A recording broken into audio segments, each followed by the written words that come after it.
네, 강원 원주을 송기현 의원입니다.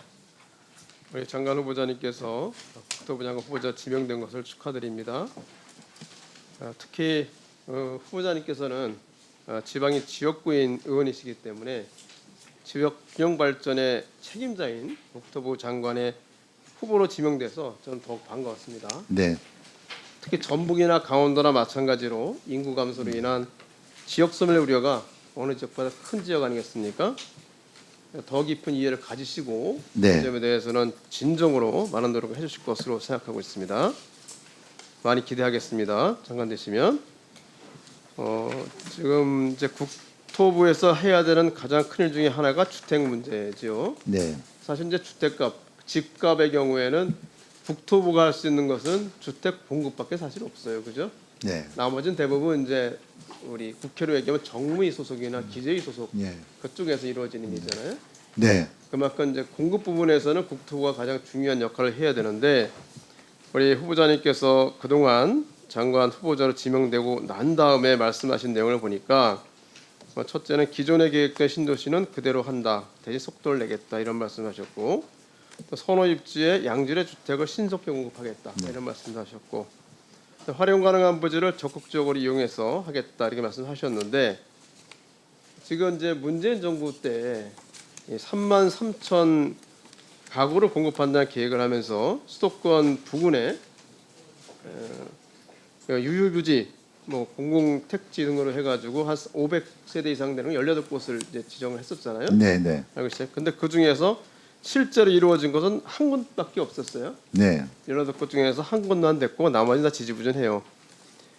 특히 1순위였던 태릉시 부지 같은 경우는 주민 반대로 10,000 가구에서 6,800가구로 축소가 됐고 네. 대체 부지인 육군사관학교 이전 부지 같은 경우는 국방부가 육사 이전을 반대하는 바람에 진행이 안 되고 있는 상태란 말이에요. 네. 그러니까 지지부진해요.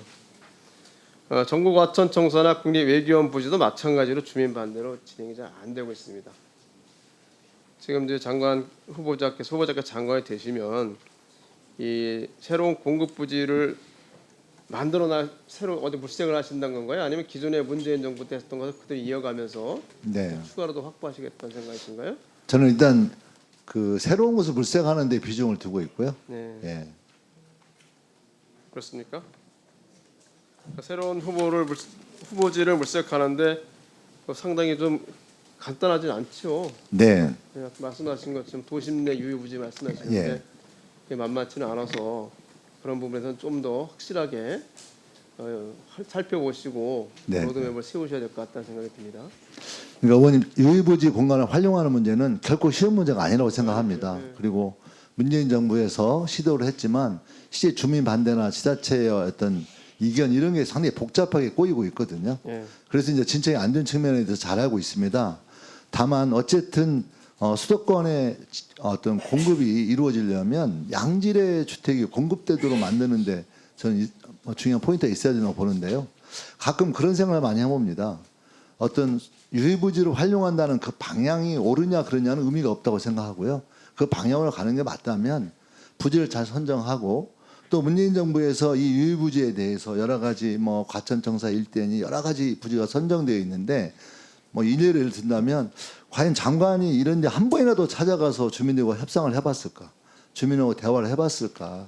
그럼 우리가 어떤 수도권에 양질의 주택을 공급한다고 하는 이 정책이 실제 어떤 그런 정책으로 끝나는 게 아니고 그 정책을 구체화하기 위한 적극 행정과 현장 행정이 어떻게 작동되었는가까지 같이 봐주지 않으면 저는 본래의 답을 낼 수 없는 게 있다고 생각합니다. 그래서 그런 패턴을 하겠다라는 의지가 담겨 있는 아니라고 생각해 주시면 좋을 것 같습니다. 어쨌든 장관님 그 의지 가지신다는 거는 굉장히 좋은 생각이시고 네. 한편 제가 걱정하는 거는 과연 그 장소를 적절하게 찾을 수 있는가 네. 그것이 가장 좀 걱정되는 부분이니까 적절히 네. 부탁드리고요. 한편으로는 또 말씀하신 것처럼 수도권 유휴부지를 통해서 또 어떤 공급지를 통해서 정말 양질의 주택이 공급된다고 하면 네. 또 수도권 주택이 경쟁력을 키우게 되면서 더욱더 네. 수도권의 주택 가격을 올릴 가능성이 굉장히 많거든요. 네. 이 점에서도 같이 보셔야 합니다. 이거 지방하고 다시 연결된 문제인데 점점 수도권의 아파트 가격은 오르고 실제로 지방 아파트 가격은 오르질 않잖아요. 네. 아파트 가격이 주택 가격이 오른다는 것은 어떻게 보면 수도권의 문제인 거죠. 네. 그런 점에서도 같이 관심 가지셔야 된다는 말씀 드리고요. 네. 또 연결해서 말씀을 드리면 지방의 주택 정책에서는 별도의 기준과 별도의 생각이 필요하지 않느냐는 것 제 생각입니다. 네.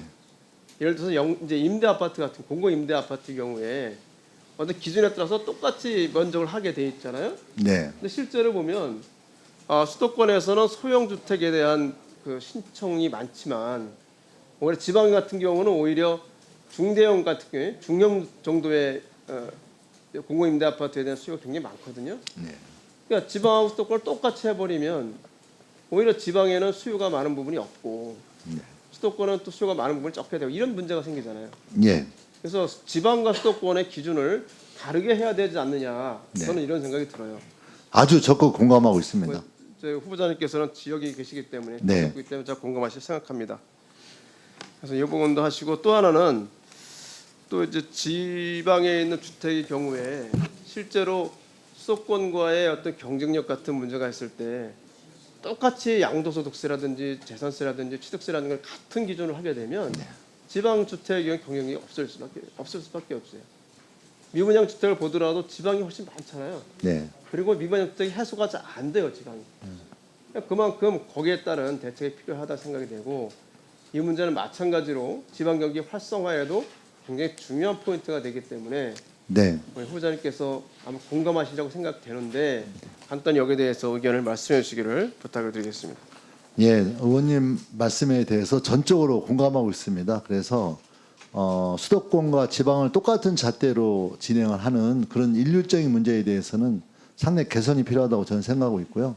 아까 말씀 주셨던 뭐 세금 문제도 그렇고 뭐 여러 가지 규제도 그렇고 또 우리가 늘 얘기하지만 그 예타 제도에 대해서도 저는 마음 같으면 전면적인 검토를 해야 된다고 생각합니다. 그래서 실제 어떤 단순 어떤 경제성만 따지는 이 BC 제도의 문제점들이 수도권과 지방이 다르게 적용되는 시스템을 만들지 않으면 저는 뭐라 볼까 그 지방이 뭐 이렇게 어려워지는 정도가 아니라 거의 지방 소멸로 귀결될 가능성이 매우 높기 때문에 생존의 문제를 인식하고 좀 노력을 하겠다. 국회에서도 좀 그 우리 여야를 떠나서 우리 지방 의원님들이 힘을 모아서 그런 문제의 개혁이 함께 될 수 있도록 이렇게 되었으면 좋겠습니다. 예, 수고하셨습니다.